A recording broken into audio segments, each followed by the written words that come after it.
So hey everyone, welcome back to my channel. आज की इस वीडियो में हम किसी भी टॉपिक से रिलेटेड बात नहीं कर रहे होंगे, बट क्यों? क्योंकि आप लोगों के लिए मेरे पास एक एक्साइटेड न्यूज है।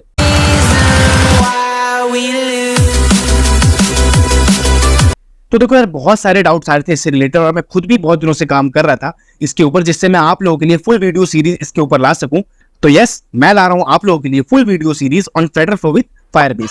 तो देखो, अगर मैं सिंपल लैंग्वेज में आपको बताऊं कि फायरबेस होता क्या है, तो अभी के लिए इतना समझो कि देखो, फायरबेस जो है वो गूगल की तरफ से आने वाला एक बैकएंड प्लेटफॉर्म है, जिसकी हेल्प से हम अपने मोबाइल एप्लीकेशन के बैकएंड को इजीली मैनेज कर सकते हैं। ठीक है, तो ये जान लेते हैं कि इस वीडियो सीरीज में क्या क्या होने वाला है। तो सबसे पहले मैं कवर करने वाला हूं फायरबेस सेटअप, जिसमें हम ये देखेंगे कि हम फायरबेस को सेटअप कैसे करते हैं एक्चुअल में अपने फ्लटरफ्लो एप्लीकेशन के साथ।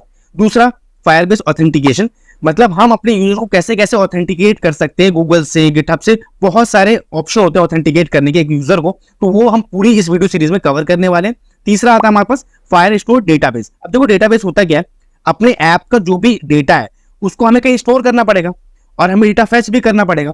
तो उसके लिए हम फायरस्टोर डेटाबेस का यूज करेंगे। अपने डेटा को हम वहां पे स्टोर करेंगे, क्रिएट करेंगे, डिलीट भी कर देंगे, अपडेट भी कर सकते हैं। ठीक है, तो वो सारी चीजें जो जो ऑपरेशन होते हैं, करंट ऑपरेशन परफॉर्म करा के हम दिखाएंगे, वो सारे इस वीडियो सीरीज में हम कवर करने वाले हैं। तो आई होप अगर आपने चैनल को सब्सक्राइब नहीं किया तो कर लो यार, और बेल आइकन भी दबा देना, जिससे आप एक भी वीडियो मिस ना करो। तो आज के लिए इतना ही। Thanks for watching.